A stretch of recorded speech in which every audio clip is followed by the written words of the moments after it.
Hola. Bueno, buenas tardes. Después del café, ¿estáis todos? ¿Paso lista? Por favor, nos sentamos ya para la tercera jornada o la tercera sesión que habla sobre inteligencia artificial. Contamos con una moderadora de lujo, es Victoria Martínez de Factoría Plural, y ya ella presenta la mesa. Muchas gracias.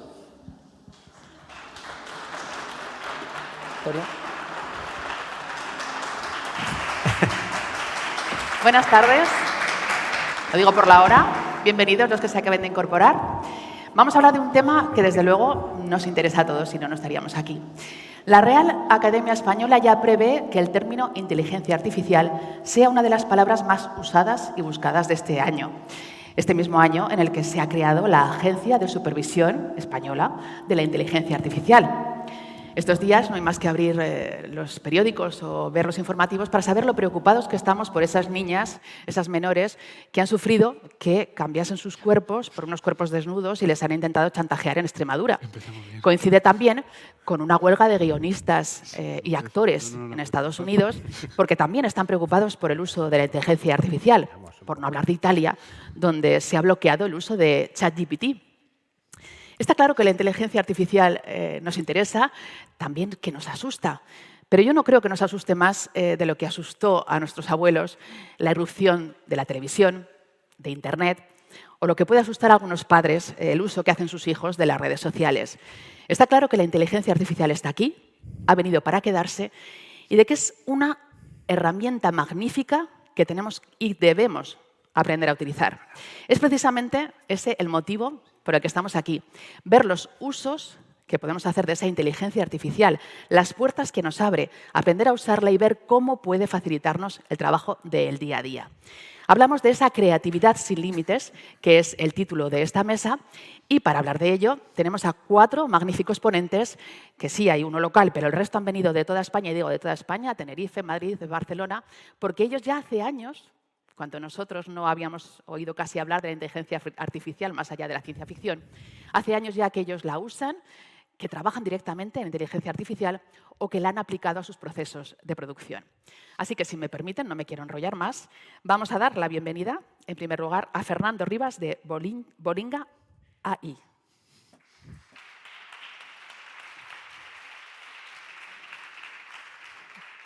El talento local de esta mesa lo pone Javier Polo, de Polygonal Factory.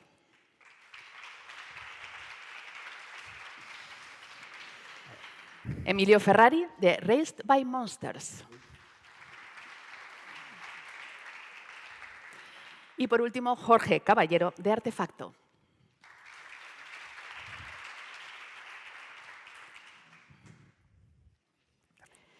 Yo también me voy a sentar, porque la primera interesada en saber esos magníficos usos de los que se puede hacer de la inteligencia artificial, pues es una servidora. Así que, si os parece, vamos a iniciar esta charla sabiendo qué hacéis exactamente, Fernando, en vuestra empresa. Vale, pues una breve presentación y contexto antes de llegar a lo que hacemos en Bolinga. También presentación personal. Yo llevo los últimos 3 años de mi vida dedicados a la inteligencia artificial, no solo, digamos, al uso, sino al desarrollo y al estudio. De hecho, estoy terminando ahora un doctorado en inteligencia artificial y, concretamente, en una rama, una tecnología llamada NERF, de la que hablaremos más posteriormente. Y he tenido la suerte de hacer esto en un centro de investigación privado llamado Alquimia Research Center, que pertenece al grupo Alquimia, es un grupo tecnológico español, donde nos permiten jugar con tecnologías novedosas para poder aplicarlas en mercado. Y fue hace 3 años cuando vimos el potencial de esta herramienta de inteligencia artificial, NERF, en el sector audiovisual, básicamente en marzo del 2020, cuando empezó todo esto. Y bueno, todo esto llevó de diferentes procesos de investigación, conocimiento de la tecnología, conocimiento del sector audiovisual también. Y pues hará, en enero de 2022, el año pasado, nos propusimos integrar, entre otras cosas, esta tecnología en Unreal Engine para poder dársela a profesionales. Ahí fue cuando conocimos a Magic Fennec, quien nos acompañó durante este primer año de la andadura, haciendo desarrollo conjunto. Y en septiembre del año pasado fuimos los primeros en el mundo, la primera empresa, en conseguir la integración de Nerf en un motor de gráficos tradicional, en este caso Unreal Engine. Y fue cuando, a raíz de pues, cierta repercusión que hubo en las redes sociales, decidimos lanzar una startup, una spin-out del centro, que es Bowling AI, cuyo objetivo, nosotros decimos llevar en inglés Nerf from lab to the stage, lo que podría ser del laboratorio al set, al plató, como lo queráis llamar. Es decir, dar esta tecnología que creemos que es muy potente y que ya puede darnos muchas alegrías y facilitar mucho la vida a los profesionales audiovisuales, llevarlo a sus herramientas, a su día a día, a sus workflows. Y bueno, a eso nos dedicamos. Fernando nos acaba de explicar lo que hace. Cuéntanos brevemente lo que haces tú y luego ya os dejamos que desarrolléis.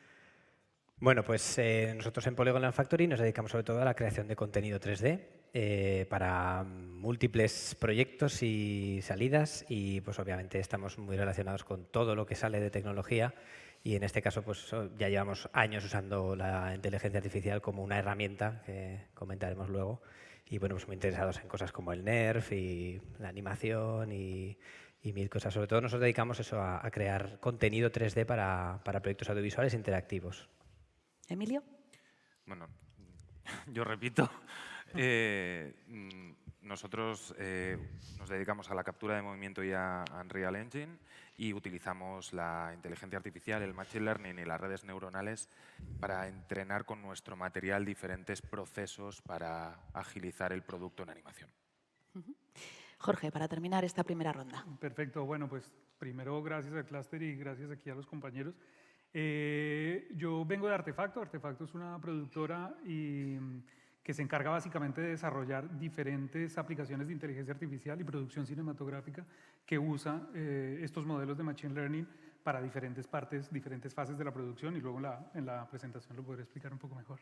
Bueno, pues yo, si les parece, vamos a ver esas presentaciones y luego empezamos con un debate que, por cierto, espero que participen todos ustedes porque este tema seguro que les interesa.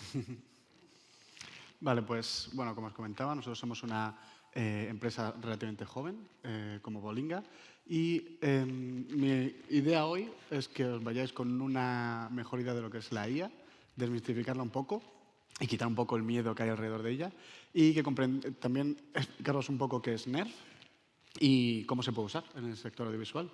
Es un vídeo grabado en Plató Nou, en Barcelona.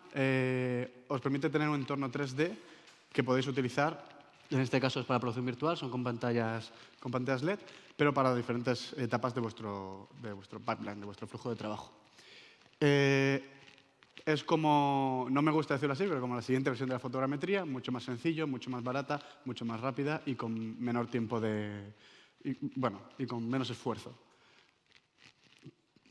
Y ya habiendo plantado esta semillita, vamos a ir un pasito hacia atrás y vamos a hablar un poco de la IA, porque entiendo que habrá diferentes niveles de comprensión de lo que es la IA aquí. Y quiero responder un poco a estas preguntas. Porque habrá mucha gente que se plantee, vale, ¿es la IA inteligente? ¿Me va a quitar el trabajo? ¿Se van a revelar las máquinas? Bueno, yo siempre digo, como una persona que ya lleva un tiempo en esto, que es una de las palabras o de los nombres comerciales mejor elegidos. Inteligencia artificial. Porque realmente nadie sabe lo que es la inteligencia artificial, ni nadie sabe en sí lo que es la inteligencia. Es una de las cosas que más nos cuesta definir a nivel humano. Entonces, es un nombre pues, muy bien puesto para venderlo. No es de ahora, tiene ya de la década de los 50. Pero no es más que un concepto para referirse a algoritmos cuyas reglas de aprendizaje no defines, cuyos pasos no defines, sino que se van aprendiendo. Es decir, los vas optimizando. Eso se podría referir a toda la IA, pero lo que ahora nos ocupa y todo el mundo piensa es en las redes neuronales. Una red neuronal, pues la gente piensa en el cerebro, las neuronas. Enseguida pensamos en elementos inteligentes. No, de nuevo, se nos da muy bien poner nombres de marketing. No es una neurona. Se le puso ese nombre por la analogía, pero una neurona de una red neuronal no es más que una serie de multiplicaciones y de sumas, muy alejado de lo que hacen las neuronas en nuestro cerebro. De hecho, si fuese lo mismo, no podríamos hacer nosotros ni la mitad de cosas que hacemos, porque la cantidad de neuronas que nosotros tenemos es mucho menor al número de parámetros que tienen muchos modelos de IA hoy en día. Y bueno, otra de las cosas en las que quiero incidir hoy sobre la IA y bueno, quitando un poco el miedo, ¿nos va a quitar el trabajo la IA? ¿Va a destruir puestos de trabajo? Yo soy firme defensor de que los va a reconvertir, de que los va a potenciar y de que la IA no es una herramienta de sustitución, sino una herramienta de potenciación y de aumento de la productividad. El verdadero problema es, cuando se produce este aumento de la productividad, cómo lo gestionamos. Realmente no es si reemplazamos a un humano por una IA, sino cuando un humano se hace más productivo, el doble productivo, el triple productivo, como pasó con los ordenadores, ¿qué hacemos? Ese es el debate que yo creo que no tenemos que resolver aquí, pero que hay que resolver. Y a la última pregunta, ¿se revelarán las máquinas? No, al menos en un plazo en el que vamos a estar vivos. Porque lo que se suele hablar como IA, lo que tenemos en la mente, Terminator, todo esto, que se llama inteligencia artificial general, eso estamos muy, muy lejos. Que eso sería un sistema que sea capaz de aprender y de tener multipropósito y de saber aprender a hacer tareas para las que nadie le ha enseñado ni se le ha programado. Dicho esto, y espero que un poco más tranquilos en lo que se refiere a IA, quiero hablar de NERF. NERF, por intentar ponerlo simple, es una tecnología que permite reconstruir escenas 3D a partir de imágenes 2D. Podríamos asimilarlo mucho a fotogrametría. Lo bueno de NERF es que todo el trabajo recae ahora sobre una red neuronal. Y esto permite acelerar muchísimo los flujos de trabajo, permite hacer cosas que antes no se podían hacer con fotogrametría, como capturar objetos transparentes, capturar objetos reflectantes, capturar la iluminación de la escena en sí y además lo permite hacer con un nivel de fotorrealismo espectacular, mucho mayor del que se puede conseguir con una fotogrametría, incluso habiendo trabajado en ella. Me gusta decir que es un conjunto de tres cosas, no es solo... Aquí voy a usar aprendizaje automático, que sí que quizá un término más exacto para referirnos a lo que llamamos IA. No solo aprendizaje automático, sino que también tiene mucho de gráficos por ordenador y también de IA generativa, que es otra cosa, otro término que está saliendo mucho ahora, que se viene a referir a todas esas herramientas de software que a partir de unos datos dados nos permite generar más datos. Por ejemplo, ChatGPT, a partir de texto, te permite inferir y generar más texto. En este caso, a partir de imágenes, nos permite generar e inferir más imágenes. NERF en este caso sería un conjunto de tres tecnologías. ¿Qué no es NERF? Me gusta decir que, porque hay mucha gente que lo primero que piensa cuando le enseñamos NERF y le pasamos uno de nuestros assets, dice, bueno, ¿y cuántos polígonos tiene? NERF no trabaja con polígonos. Es una de las primeras cosas que puede romper un poco la cabeza de gente que lleve trabajando en este sector durante mucho tiempo. Por lo tanto, me gusta decir que no es una fotogrametría 2.0, no es como una fotogrametría reinventada, es una nueva técnica que cubre el hueco en el que está la fotogrametría y los problemas a los que no llega ahora mismo. Pero no es la fotogrametría en sí. Eso no es un método de obtención de mallas, es un método de representación de escenas de manera neuronal, pero su salida no son mallas, con lo cual hay muchas cosas que aún están por trabajar y por descubrir, cómo lo reiluminas, cómo lo integras con motores 3D. Nosotros hicimos una primera versión y seguimos trabajando en ello. Hay muchos desafíos, pero es una nueva representación. Podríamos pensar más en un volumétrico que en una malla. Y no es la herramienta de 3D definitiva, porque hay mucha gente que, después de venderle muy bien NERF, hace 3 fotos y espera reconstruir este auditorio. Y eso aún no es posible, aún, porque al ritmo al que vamos, pero sí que es verdad que potencia mucho los flujos de trabajo.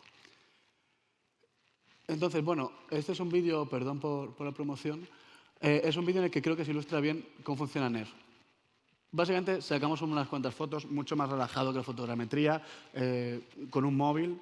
Aquí, bueno, estamos enseñando un poco, porque este es un vídeo promocional en el que enseñamos la plataforma, pero el proceso sería similar al de fotogrametría, en el que eliges las fotografías, las cargas, se procesa y, lo que comentaba, a partir de estas fotos vamos a obtener un asset que nosotros nos gusta llamar Production Ready, en el que ya no tienes que trabajar las texturas, no tienes que trabajar los polígonos, no tienes que trabajar la iluminación, eso sí, es bakeada con la original, pero ya puedes navegar en Unreal Engine, ya puedes navegar en NERF. Este es un vídeo de marzo, ahora la verdad es que hay cositas más interesantes, pero bueno, me gusta usarlo para que veáis un poco cuál es el proceso. Capturar fotos, procesar en este caso, a Unreal Engine. Con el tiempo, tanto nosotros como otras empresas seguirán desarrollando más plugins para otros programas. Entonces, no me acuerdo quién comentaba antes, pero hablaba de los NDAs. Os voy a comentar, sin enseñar mucho, luego enseño un poquito más, pero de lo que os puedo comentar, dónde hemos visto a gente usar ya Nerf dentro de sus pipelines audiovisuales. En el scouting de localizaciones, eso ha sido casi lo primero que se ha hecho. Por ejemplo, en la iglesia que teníamos antes, lo guay es que tienes a una persona, eso es en Tenerife, pongamos que la producción se está haciendo aquí o queremos elegir. Puedes elegir tanto la localización como el tiempo del día en el que rodar, porque tienes la luz, de verdad. Incluso luego te puede servir hasta para hacer previsualización, creo que viene después, sí, para hacer previsualización de la escena, storyboard, demás.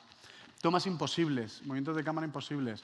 Pues eso, igual que pasa con el 3D, lo que pasa es que ahora, mucho más fácil, puedes generar cualquier movimiento de cámara que te apetezca en Nerf sin necesidad de una cámara robótica, un piloto de dron, de hecho ahora pondré un ejemplo de eso, etc. Environments de backup, lo hemos visto también mucho. Incluso aunque no lo vayas a usar luego, la gente, lo bueno de Nerf es que la captura se hace en 5 o 10 minutos. Y puedes hacerlo entre escenas, entonces, o incluso justo antes de dejar el set. La gente captura mucho el set porque luego se destruye, se desmonta, no es accesible de nuevo o tienes que pedir permisos para rodar. Y si luego pues, un actor se equivoca en una línea, te ha faltado algo, una escena que quieres introducir porque si no, no termina de cuadrar bien la pieza, lo que sea, lo tienes. Lo puedes usar en una pantalla LED o en un fondo croma y tienes ese escenario. Post-vis, para efectos visuales, simplemente para tener referencias, los artistas de VFX, referencias de cómo era un espacio, pues si lo tienen que reiluminar, pues si tienen que hacer incluso simulaciones de partículas, poder tener una referencia. De nuevo, como puedes capturar Nerf de manera muy sencilla antes de dejar el set, pues esto se vuelve bastante asequible. Bueno, captura de entornos inaccesibles, o sobre todo esto depende de las producciones. Por ejemplo, claro, si tienes todo el dinero del mundo, puedes rodar en casi cualquier sitio. Pero a lo mejor capturar o alquilar el Louvre durante un día es muy difícil, muy jodido, muy caro. Pero a lo mejor durante 10 minutos para capturar las salas que quieres capturar usando Nerf, sí te vale. Porque de nuevo ahora ya solo necesitas 10 minutos para capturarlo. Y bueno, y otro que es muy curioso, esto sí que lo hemos visto usar en producciones de más presupuesto, es para material de marketing comercial. Cuando ahora quieres rodar, pues eso, típicas entrevistas con los actores o anuncios de la película, de la serie, de lo que sea, normalmente, si son actores de renombre, no te los vas a llevar al set o no tienes el set disponible para un anuncio de marketing, no te gastas ese dinero. Pero de nuevo, si lo tienes capturado, ahora ya puedes jugar con todo esto y puedes llevarte a Harrison Ford al desierto de Utah, donde rodaste la última Indiana Jones, y lo haces en un plato de Los Ángeles y no se tiene que... Bueno, no se iba a pegar las horas de avión igualmente, pero... Entonces, bueno, aquí un poquito de algunos ejemplos. Estos son movimientos imposibles de cámara. El de la izquierda es el entorno que había enseñado antes, de captura. La derecha es un desierto en Utah, eso se capturó con un dron. Y bueno, todos esos artefactos que ve alrededor es porque Nerf, al ser una red neuronal, todo lo que uno ha visto se lo imagina, normalmente mal. Pero también hay gente que juega mucho hemos visto en videoclips y demás, con eso de manera artística, que bueno, ahí yo vengo de la ingeniería, entonces no tengo esa vena, pero me sorprende mucho lo que hace la gente. El vídeo de izquierda lo que muestra, esto era para un anuncio de una universidad en Japón, querían rodar en ese callejón una caída del dron, pues bastante pronunciada, bastante drástica. Y claro, para eso necesitas un piloto de dron bastante ágil y te puedes cargar el dron. Entonces lo que hicieron fue, con el dron moviéndolo tranquilamente, capturar ese callejón. En el vídeo de la derecha se va a ver el resultado del Nerf. Os voy a decir dónde entra el Nerf. El Nerf entra aquí, todo eso es generado y sale ahí. Entonces, ese movimiento de cámara, que hubiese necesitado un dron o un piloto de dron bastante hábil, pues simplemente requirió de un piloto de dron no tan bueno y capturar el callejón con todo el tiempo del mundo. Y bueno, aquí son algunos ejemplos de pruebas, porque sí que nos puedo enseñar. A ver, Sí, de pruebas de NERF capturados, esto es en pantalla LED. Todo esto son NERFs ya funcionando en pantalla LED. Que lo que vemos es que lo guay es que es la iluminación de la escena, como la has capturado como tal. Es cierto que la limitación que tiene ahora mismo es que no se puede reiluminar, pero sí puedes utilizar la iluminación de la localización. Antes de pasar a Javier, quería preguntarte si el público que estamos aquí podemos ver esto aplicado o por vosotros, alguna película, alguna serie que hayamos podido ver, o por motivos de confidencialidad, no sé si... Aún no. Aún no. Aún no. Pero estáis en ello, ¿no? Exacto. Muy bien. Pues Javier, ¿nos puedes contar un poco qué hacéis en Polygonal Factory? Bueno, pues nosotros nos dedicamos al contenido 3D. Nosotros no nos dedicamos a crear herramientas de IA ni nada, ¿no? Pero se ha convertido en algo pues, realmente importante y la verdad es que nos ha cambiado algunos de los procesos que hacemos. Concretamente, por ejemplo, ya estamos viendo un poco venir algunas de las situaciones que hay que anticiparse en este sector, como lo sabemos bien, y por ejemplo el NERF es una cosa que nos va a importar mucho. Obviamente, todas las tecnologías tienen un hueco a día de hoy y eso es una de las cuestiones principales, porque obviamente el NERF ya habéis visto que sirve para recoger, digamos, entornos que existen, ¿no? Entonces, cuando tenéis que trabajar con entornos que no existen, ahí, claro, tenéis que buscar otras herramientas. Entonces, todo es combinable y es una de las cosas más interesantes realmente, ¿no? Pero bueno, sobre todo, nosotros nos dedicamos, como digo, a la creación mixta de contenido 3D, tanto para interactivos como audiovisual. Y con gente que está aquí también, o sea que hemos trabajado como somos los locales en este caso. Y bueno, pues nosotros intentamos pues hacer realidad proyectos que en muchos casos pues son muy difíciles de lograr o digamos encajar en presupuesto o son complicados por sus requisitos técnicos o lo que sea. Entonces, bueno, pues hemos hecho cortometrajes de animación, hemos hecho programas de televisión, de hecho hemos trabajado mucho también con material de fotogrametría en Unreal Engine para poder lograr, por ejemplo, un programa de aquí de Aragón TV de El legado invisible y, bueno, más trabajos. Sobre todo, nuestras herramientas son Blender y Unreal Engine, y lo digo porque, digamos, tiene relación con el tema. Y realmente, claro, nosotros con esto podemos crear modelos 3D de cero absolutamente, completos, rigueados, es decir, ya con sus huesos para poder animarlos, animación de personajes, animación de entornos, simulaciones de partículas, vídeos de animación completamente o integrados en grabación real. Es verdad que hay muchas herramientas en este sector, y hay herramientas que se utilizan más en el cine, otras que se utilizan más en videojuegos, otras que se utilizan... Y todas un poco valen para todo, pero luego al final las cosas que se usan en algunos sectores son las que se usan, ¿vale? Entonces nosotros sobre todo nos usamos esto porque la versatilidad que tiene es muy grande. Entonces eso es un poco lo que usamos. Y también tenemos un motor personalizado creado por nosotros para proyectos de web.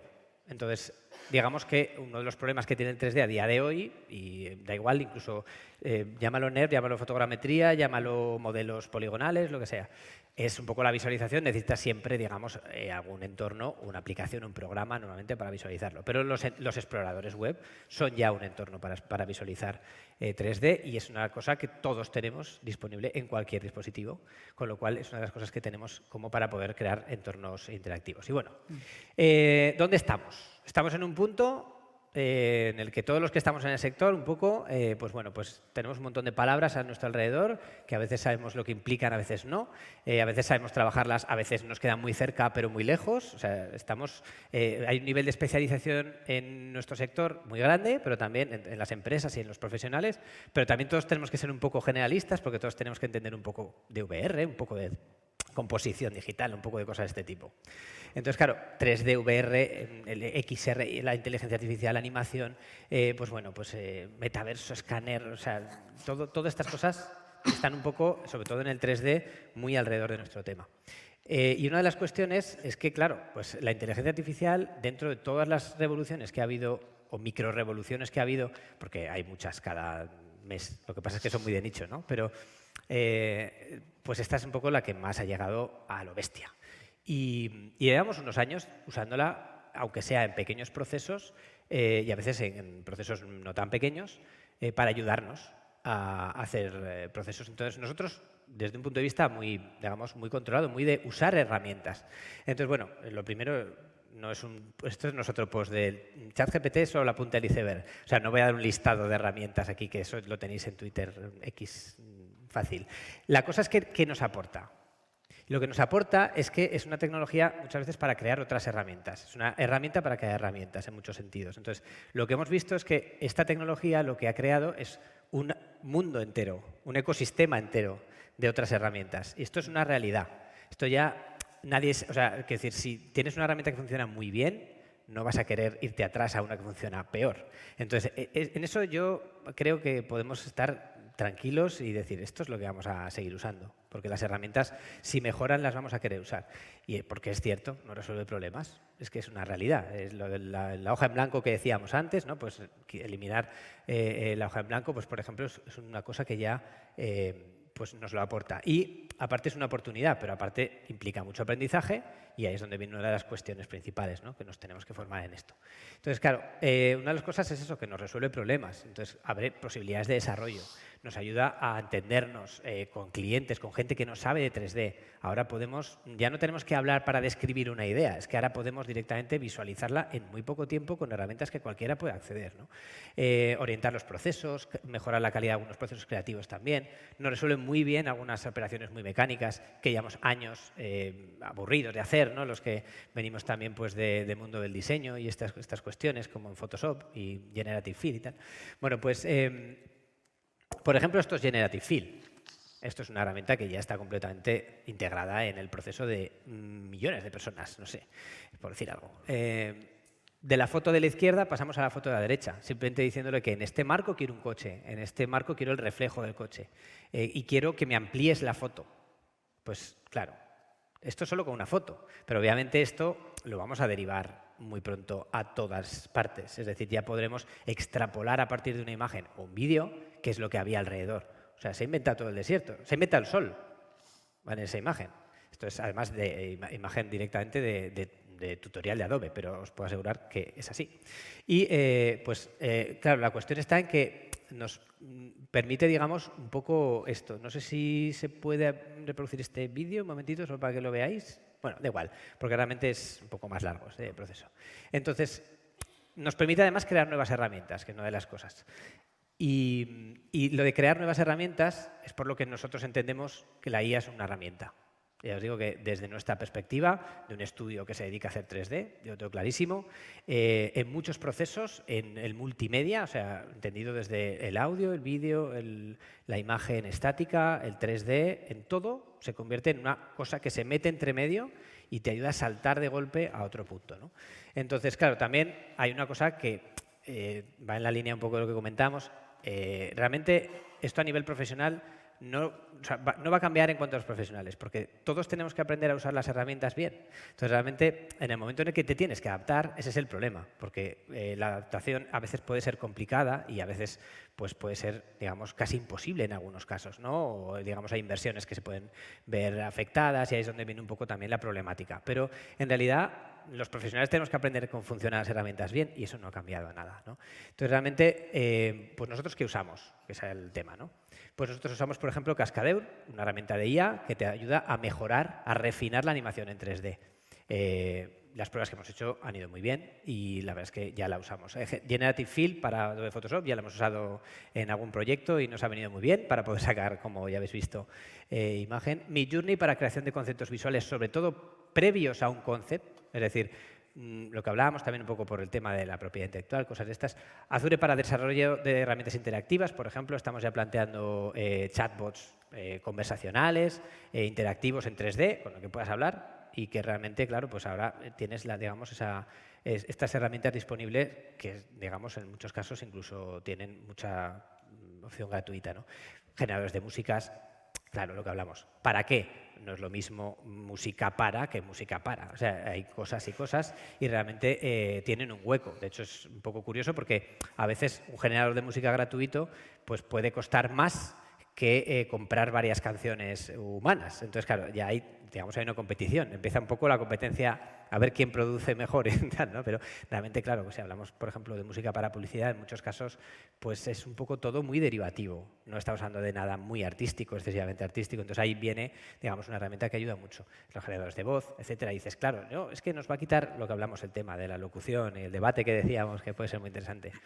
Pero claro, si tú quieres, por ejemplo, poner un NPC en un videojuego que hable cualquier cosa, que diga cualquier cosa, tú no puedes contratar a un locutor para que haga cualquier cosa. Es decir, los generadores de voz tienen un sentido y tiene un sentido que ya directamente por IA generen ya, como ya existe, pues este tipo de cosas. Y luego otros en prueba, como Spline, como generador de 3D, Luma ETH, SM3D, que es para generar modelos directamente a partir de prompts, etcétera.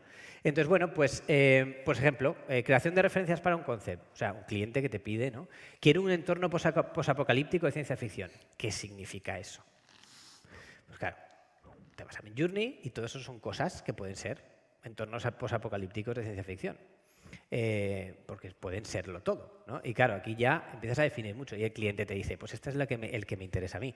Aquí ya puedes sacar colores, ambiente, estilo, nivel de detalle, precisión en las formas, qué tipo de tecnología se quiere representar, el ángulo de cámara incluso, de un plano. O sea, puedes sacar mucha información que si lo hablas, llegas muy tarde, ¿no? Otra idea, pues por ejemplo, de ideas para un presupuesto de vídeo de una animación sobre el tranvía de Zaragoza, completamente inventado, no es un proyecto, o sea, inventado para, pues obviamente, pues te vas en este caso a Bard, por ejemplo, y pues podemos utilizarlo para que te empiece a dar ideas. Quizás no te sirva el 80%, pero igual te da un 20% de ideas que ya te da pie a que empieces a crear tu propio material, porque quizás lo puedes filtrar tú mejor. Y es un poco el tema de revisionistas, que nos convertimos un poco en eso, ¿no? Y, pues, por ejemplo, haz más realista una animación de 3D de un personaje en muy poco tiempo. Pues es una cosa también que, por ejemplo, con Cascadeur podemos hacer, ya que realmente te añade toda esa falta de realismo que hace, por ejemplo, ya pues lo hubiéramos utilizado en proyectos anteriores y no existía. Y ahora mismo sería un gran asunto. Entonces, bueno, con eso simplemente la cuestión es quién da por buenos resultados, el tema de revisar. ¿Vale? Entonces, los problemas, pues que claro, generar material específico, pues a veces es complicado, no todo el material vale, no todo lo que se genera la IA nos sirve. La retopología, el texturizado, por ejemplo, es una cosa en la que todavía tiene mucho que hacer. El exceso de aleatoriedad en algunos casos, que a veces el resultado es demasiado aleatorio, entonces no podemos controlarlo. Y, pues bueno, por ejemplo, ejemplos aquí. Creaciones originales, que obviamente tenemos el tema de la propiedad, de quién es el resultado, de lo que saca las IA, creaciones legítimas, es decir, es mío lo que he hecho, ¿no? O sea, es otra de las cuestiones principales. Pues hago esto es mío. Pues seguramente no. De hecho, muchas veces Midjourney te saca la firma del autor. Aparece una firma deformada del autor. Claro, ahí ya ves un poco la problemática de esto, ¿no? Pero al final es una cosa que se puede encajar perfectamente. Y bueno, pues muchas veces más miedo del necesario, como decimos, que muchas veces es lo que sucede, ¿no?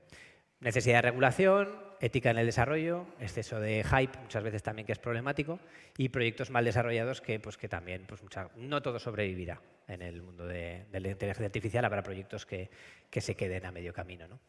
Pues renovar algunos procesos, acabaremos creando nuestras propias herramientas seguramente y, por ejemplo, pues en nuestro corto de Life and Butterfly, si hubiéramos tenido algunas herramientas que ahora son de diario, pues nos hubiera sido más fácil, yo creo. O sea que, bueno, pues esto sería un poco nuestra visión del asunto. Pues gracias, Javier. Yo creo que... Muchas gracias. Yo creo que ha planteado muchos temas que luego nos darán para el debate, pero si os parece vamos a continuar con las presentaciones. Emilio. Vale, bueno, yo voy a ser bastante rápido, que antes me parece que me extendí un poquito de más. Como antes comenté, una de las cosas que nosotros hacemos es captura de movimiento, que era lo de transformar la información de actores a elementos digitales. Y hoy vamos a comentaros, que más bien es enseñaros, que lo puedo ir dejando de fondo incluso, 3 procesos con 3 diferentes ideas para cómo la estamos utilizando nosotros. Por una parte, tenemos inteligencia artificial meramente especulativa, que en este caso es generativa.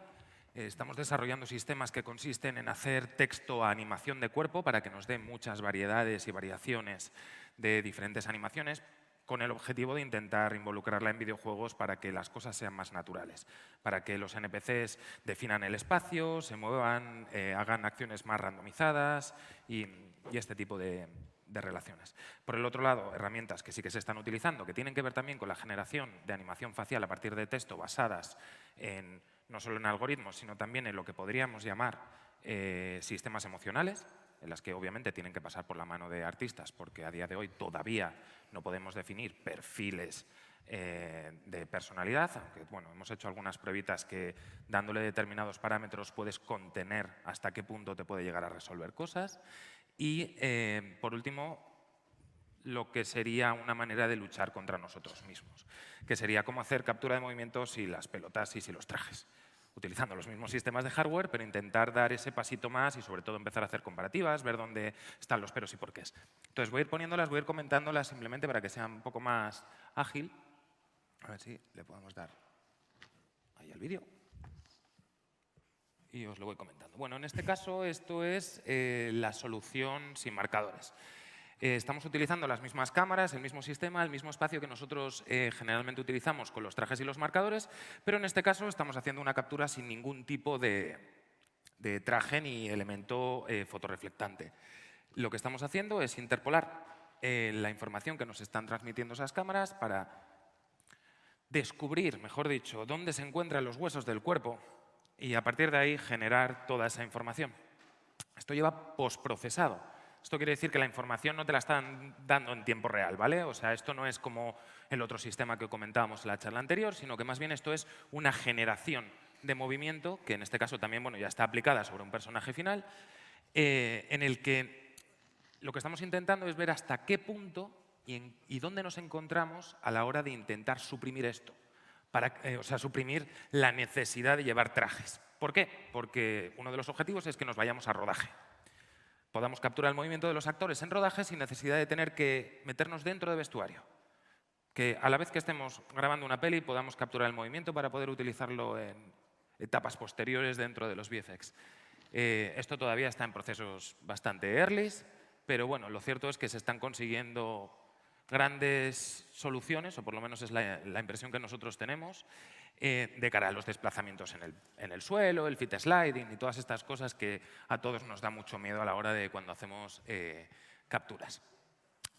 Y bueno, estáis viendo un poquito el proceso completo realmente. Como veis, pues al final son fases de iteración sobre diferentes modelos para intentar llegar pues, al mismo objetivo y a lo mismo que conseguimos con el otro resultado. Entonces, digamos que esto es cómo aplicarla a nivel de mejora de procesos para poder ramificar nuevos servicios dentro de lo que es una de nuestras especialidades, simplemente, ¿vale? Pero queríamos compartirlo con vosotros y bueno, hemos estado grabando estas pruebas para que lo veáis. El siguiente ejemplo, ¿vale?, es la generativa a partir de texto. Nosotros, a nivel muy romántico, teníamos en la cabeza la idea de si estamos produciendo tanta animación de personas reales y la estamos guardando, ¿por qué no la utilizamos para generar una librería que sirva para que una IA comprenda cuándo está bien o cuándo es realista una animación o no? Esto suena muy bien. Obviamente lo que vais a ver es pura teoría, no sabría decir ni cuándo podría llegar a ser real para producción, pero lo cierto es que es muy interesante. Bueno, nada.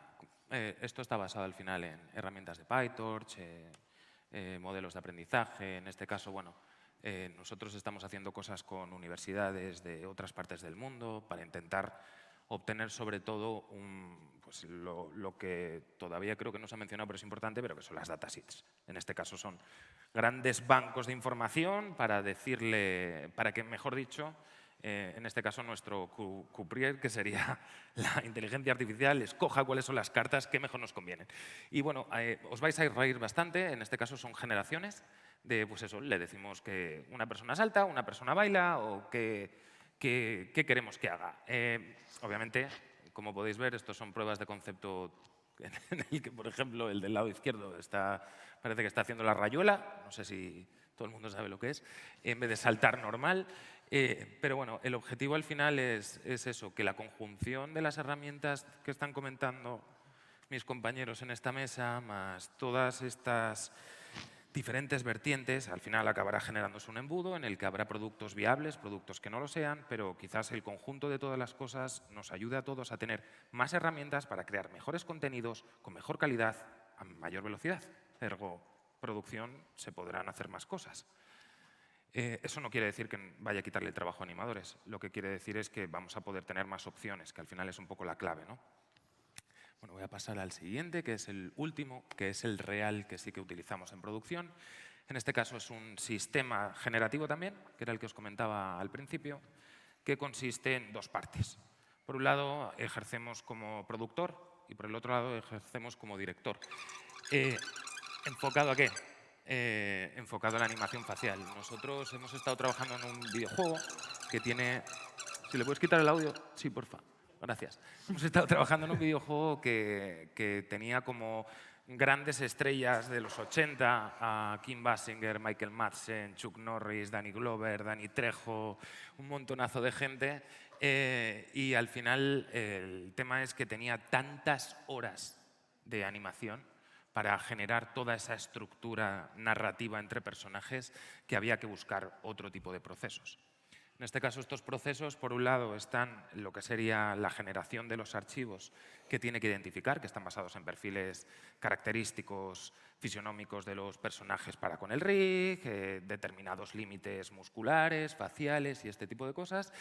Y por el otro lado, pues tenemos todo lo que es la ingesta de guiones y el cómo el artista le dice cómo tiene que interpretar esos guiones la cara. Aquí vas a estar enfadado, aquí quiero que el énfasis sea nivel 10, aquí todo este tipo de cosas.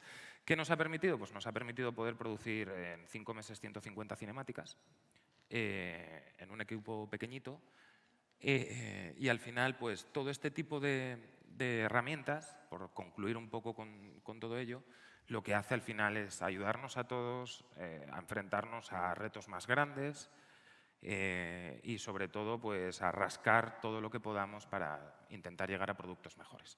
Y ya está, yo ya me callo. Muchas gracias.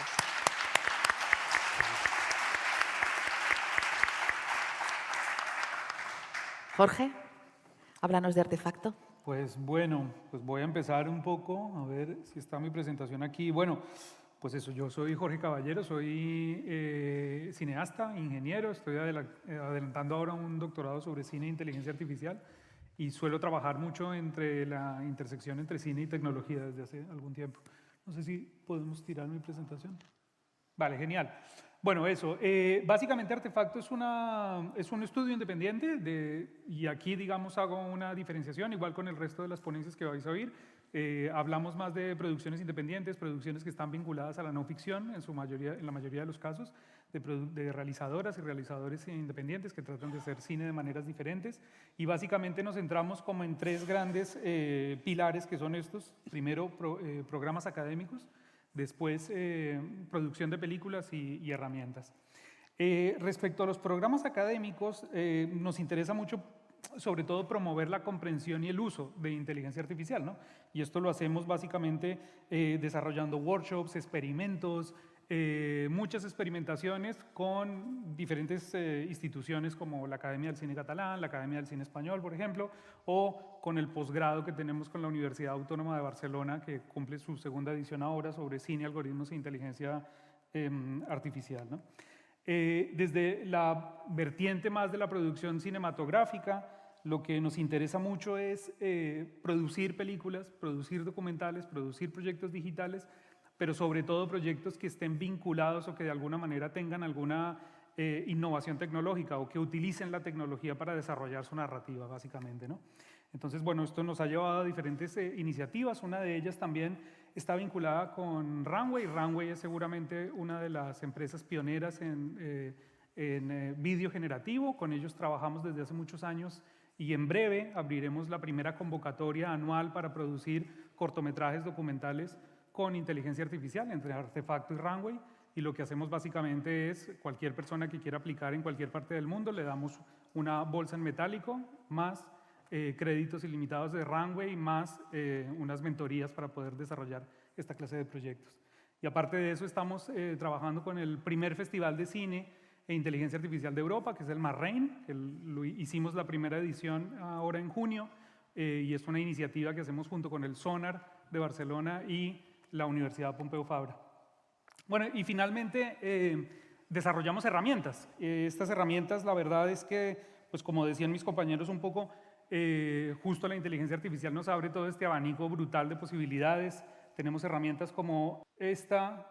Son herramientas que están apenas como en diferentes etapas de prototipado. Esta es una herramienta, por ejemplo, que se llama Screenings. que básicamente facilita las proyecciones en tiempo real, ¿no? Y a manera como de aplicación de citas. La mayoría de nosotros, los que trabajamos en cine, sabemos que uno de los grandes retos es cuando tienes que ver una película con público en tiempo real y estás tomando notas. Entonces la idea es que tengas una aplicación rollo, aplicación de citas, donde giras a la derecha o a la izquierda, arriba o abajo para comentar la proyección, y luego mediante mecanismos de inteligencia artificial tienes todo un cuadro entero que te resume y te permite, digamos, acceder a toda la información del screening, ¿no? O esta otra aplicación, que también la estamos desarrollando ahora, que es básicamente como si tuvieras un gran productor ejecutivo. Básicamente lo hacemos con LLMs, tipo GPT o cualquier, digamos, otro GPT, y básicamente te permite tener un experto en producción para que tú puedas introducir información sobre tu proyecto y te pueda decir, oye, las vías de financiación son estas, haz una coproducción con estos países, ¿no? Una especie de experto alrededor de todo esto, ¿no? Bueno,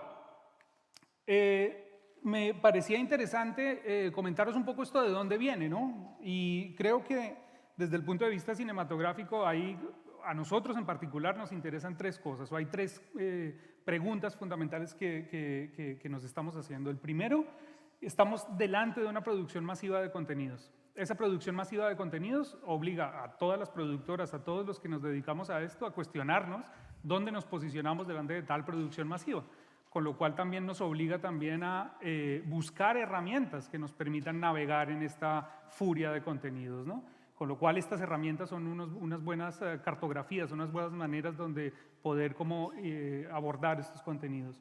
Lo segundo, la proliferación de modelos computacionales, es decir, ahora hay una cantidad de modelos que se pueden aprovechar y nosotros nos interesa mucho, digamos, todas estas posibilidades computacionales que salen ahora con la inteligencia artificial.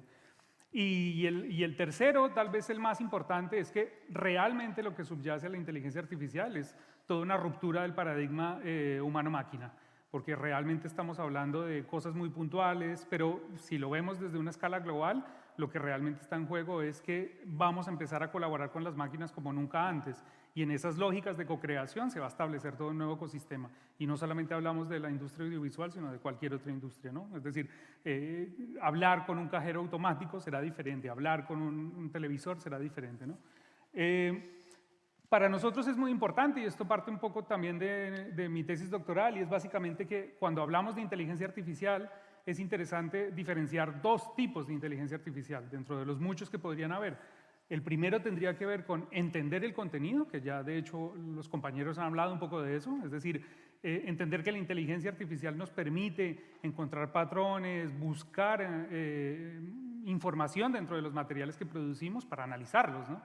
Y después sintetizar contenido, que es lo que comúnmente se denomina como inteligencia artificial generativa, ¿no?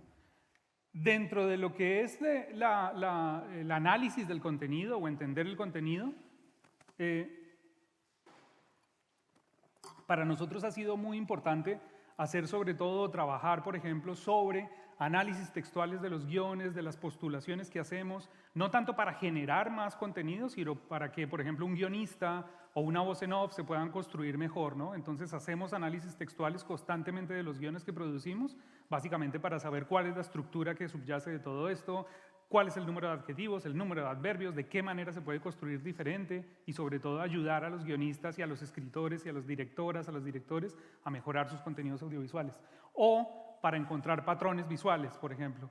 Esto es un proyecto que hicimos con un director que se llama León Simignani, en el que tratábamos de buscar cuáles eran las particularidades de una cantidad brutal de imágenes de archivo para construir películas. Y justamente ante la cantidad abismal, digamos, de contenidos, era interesante ver de qué manera las inteligencias artificiales nos permitían poder organizar esto en clústeres que eran semánticos, que podían darnos como alguna clave alrededor de diferentes conceptos, ¿no? Y estas herramientas son muy útiles para eso.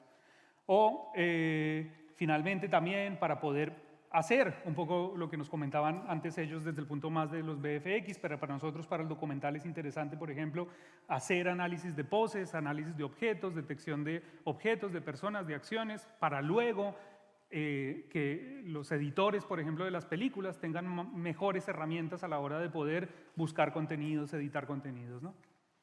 Y O colaboramos también con algunas otras empresas. Esto es de una empresa que se llama Largo, es suiza, y ellos lo que hacen son predicciones, básicamente. Tú pones tu guión o pones tu película acabada y te hacen predicciones de distribuciones de población, incluso previsiones de ganancias de las películas cuando estrenen, ¿no? Con lo cual, toda esa parte, digamos, de la inteligencia artificial analítica me parece que tal vez es menos fancy, pero no por eso menos importante. Por el otro lado, lo que tiene que ver con la síntesis de contenido, pues trabajamos bien sea... esto no tiene acceso, perdonad. Básicamente aquí veríais algo que denominamos como generación de contenido monomedial, lo que significa desde un medio a otro medio, es decir, de texto a texto, como lo haría ChatGPT o lo haría BART o lo haría cualquiera de estas, o el modelo Gen 1 de Runway, que es un modelo que te permite de un video hacer otro video, ¿no? Aquí hubiéramos visto un poco eso. O contenidos más multimediales, pues un poco lo que comentaba él antes, ¿no? De que escribas un texto y que directamente desde este texto puedas generar un video, ¿no? Y en eso estamos trabajando, desarrollando de diferentes maneras, digamos, estas aproximaciones. Y bueno, creo que hasta aquí contaros. Cualquier persona que esté como interesada un poco en estos procesos o que esté interesada en esta clase de contenidos, pues estaré encantado de poder partir luego. Muchas gracias.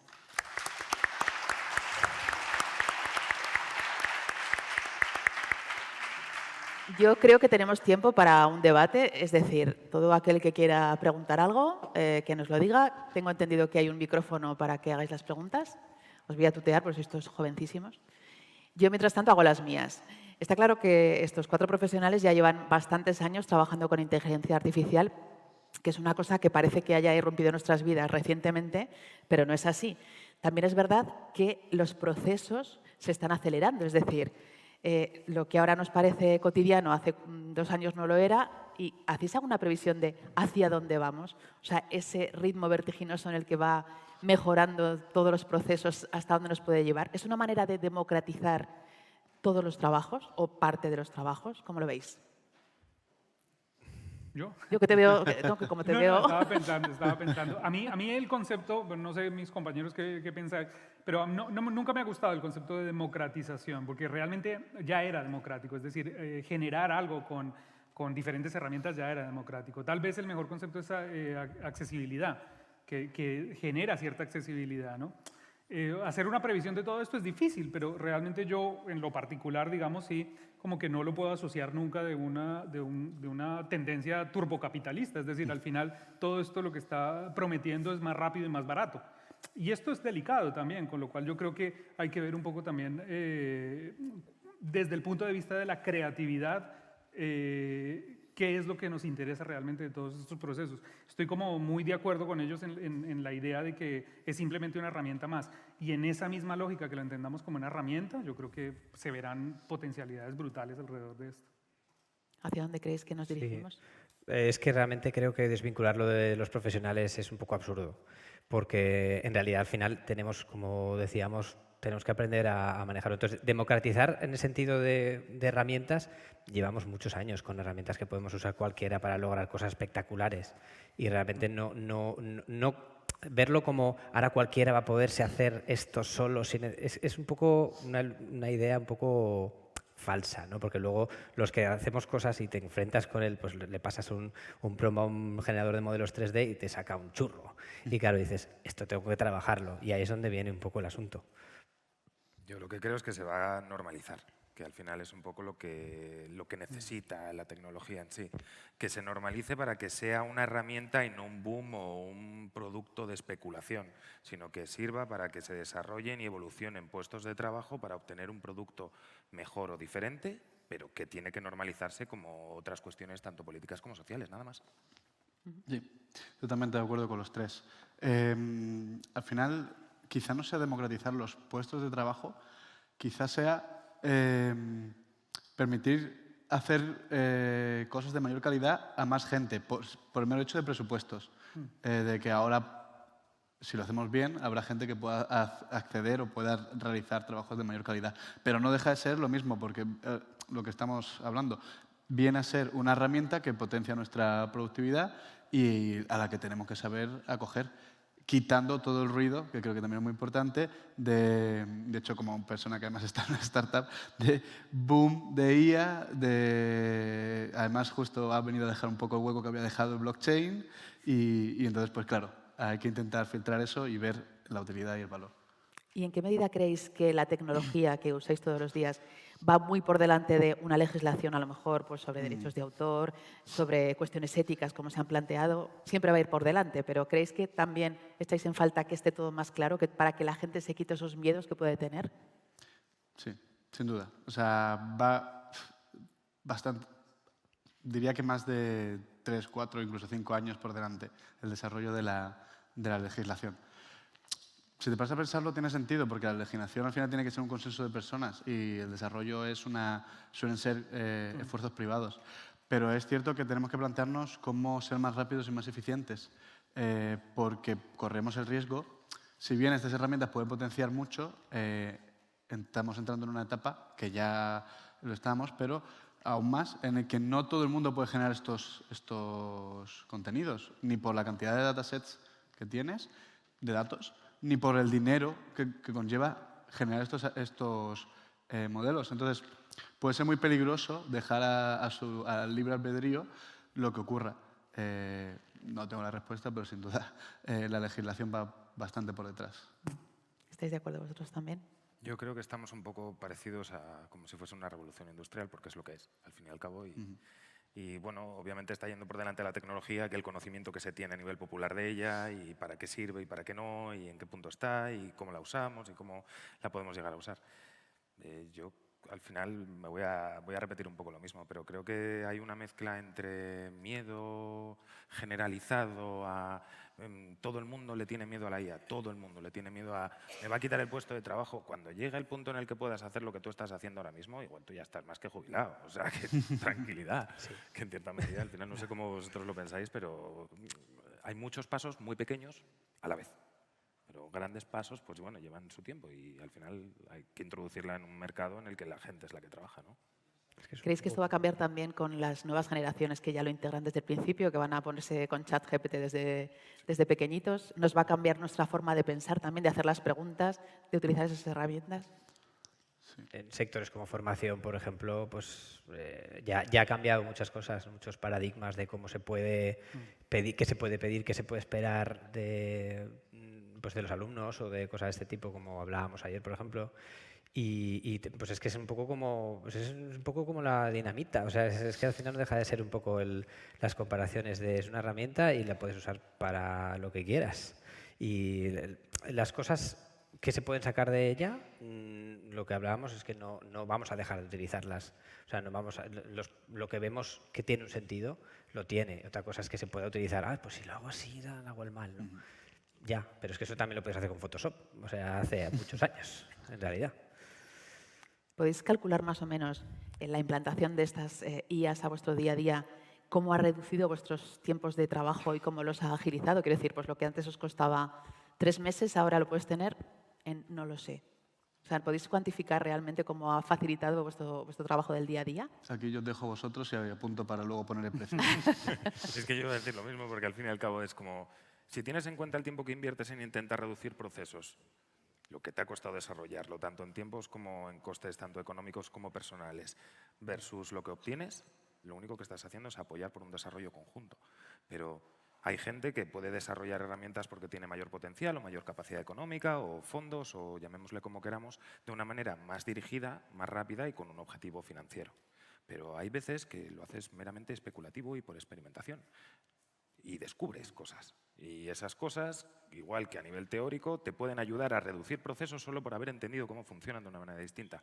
Yo no les sé poner tiempo a cómo, ni cuándo van a sustituirlo, ni cuánto nos ayuda, ni cuánto no, porque al fin y al cabo no me he puesto a desarrollar ninguna herramienta que pueda cuantificar eso. Entonces es un poco... es muy extraño. Se le preguntamos a una IA para ver que nos cuantifique. Sí, porque creo que él sabe mucho más de esto, además. ¿Tú cómo valoras ese tiempo que hemos ganado?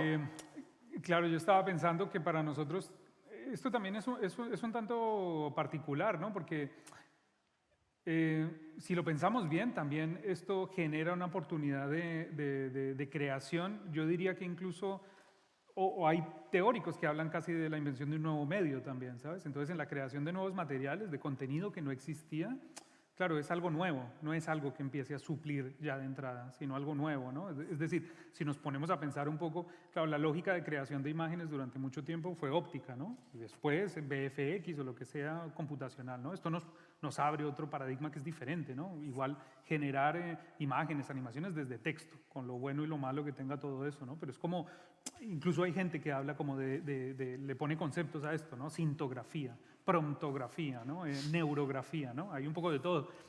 Pero lo que me parece interesante es que abre, digamos, como un terreno a nuevas aproximaciones estéticas, creativas, donde más que suplir y ver cuánto tiempo nos ha quitado esto, la verdad es que nos está empezando a comer más tiempo en cosas que no hacíamos un poco. Y en el caso de las producciones independientes, que siempre lo tienen más difícil sacar un proyecto adelante, esto entiendo que les facilita mucho el trabajo.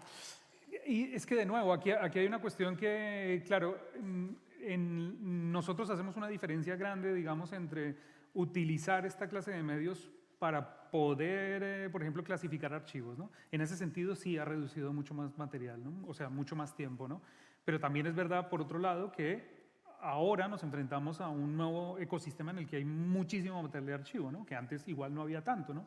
Con lo cual, bueno, es como una cosa nueva también que se da respecto a esto, ¿no? Con lo cual sí que agiliza por un lado, pero por otro lado complejiza, digamos, tareas que antes no tenías que hacer porque no tenías tanto archivo.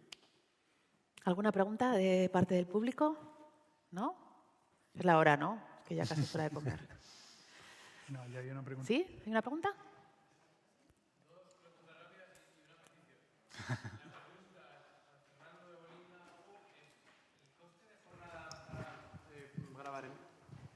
Hola, hola. Virgen. Nos has hablado de las pantallas NERF para poder recrear una localización. Te quería preguntar, o sea, porque vosotros tenéis un estudio para poder hacer un rodaje con esa pantalla o me estoy yo equivocando de concepto. No. Las pantallas, eso de hecho corresponde más quizá a la primera charla del día. Es un plato de producción virtual. Nosotros lo que estamos haciendo es reemplazar los modelos 3D que se usan tradicionalmente ahí por NERF. O sea, nosotros creamos el asset. Vale. Ok, aclarado. Para Javi, una rápida. Has hablado de Midjourney. ¿Midjourney sigue siendo gratuito o sigue siendo o ya es de pago? Tienes como en tantas y tantas herramientas, tienes una pequeña prueba, pero a partir de un punto ya tienes que... Si lo quieres usar profesionalmente, creo que hay que pagarlo, porque realmente no tendría... O sea, se acaba enseguida, ¿no? Hay siempre maneras, ¿no? Pero realmente, es decir, que en realidad son los propios sistemas que se comen a sí mismos, ¿no? Pero todas las herramientas, y yo os animo a que las probéis, de lo que hablábamos también de la parte profesional, la mejor manera de saber si realmente te sirve profesionalmente es probarlo. Y saber si de ahí puedes sacar un material que realmente digas, esto es profesional. Y si te cuesta muchas más horas que hacerlo tú manualmente o con herramientas, digamos que ya ahí es donde entras en lo que dices, la apuesta, ¿no? Y Midjourney ya si lo usas de normal, si lo usas habitualmente, tienes que, al final lo necesitas y ya necesitas pagarlo. Es un canal de Discord realmente. Y hay otras herramientas que funcionan de otras maneras. Ahora han salido nuevas versiones de tanto Stable Diffusion como DALL-E, todas estas cosas, pues también tienen un límite. Gracias. Y la última para el compañero de Artefacto. Soy productor, me ha parecido maravilla lo que has comentado de la petición al IK. O sea, yo le puedo poner... Entonces, si me puedes luego recordar el nombre de esa aplicación. Sí, la aplicación ahora está en desarrollo. Yo creo que más o menos en 3 meses sacaremos ya una versión de prueba y ya, bueno, lo comunicaremos para que la podáis empezar a testear. Gracias. ¿Alguna otra pregunta? ¿Sí? Allí, si podéis acercarle.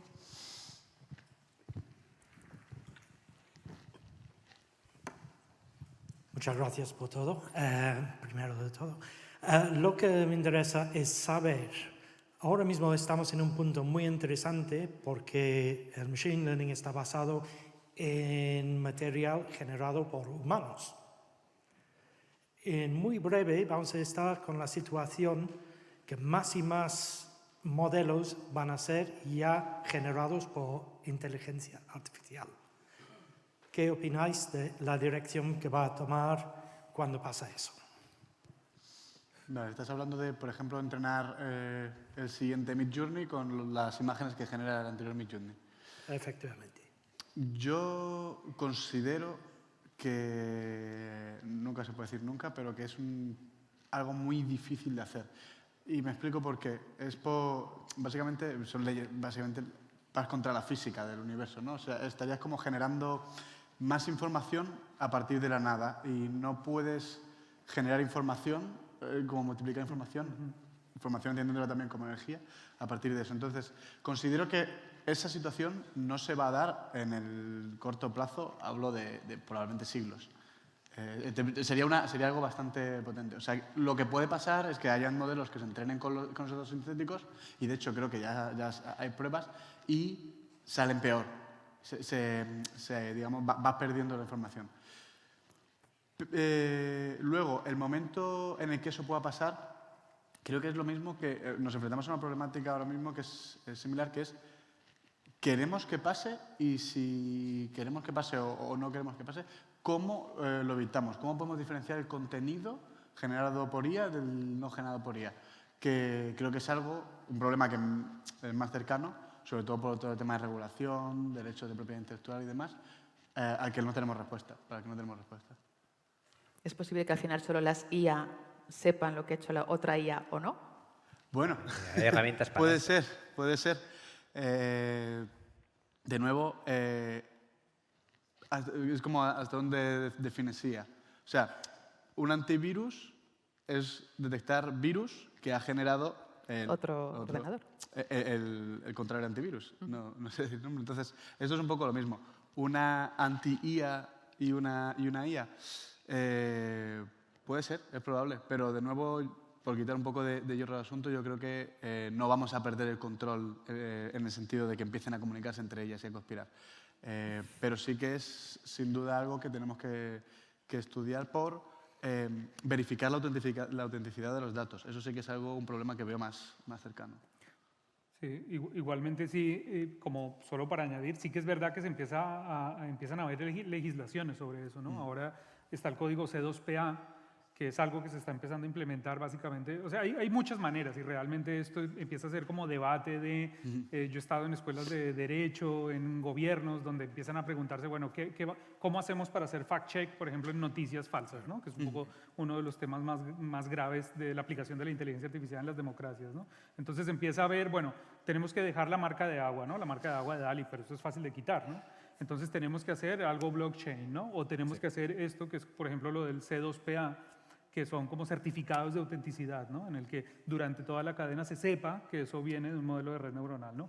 Bueno, yo creo que esto estará, digamos, en proceso durante unos años hasta que realmente tengamos como la mejor manera de poder saber si eso está hecho de una u otra manera. Pero creo que la verdad es que a nivel, digamos, como de regulación, empiezan a haber como muchos colectivos y muchas personas interesadas en esto.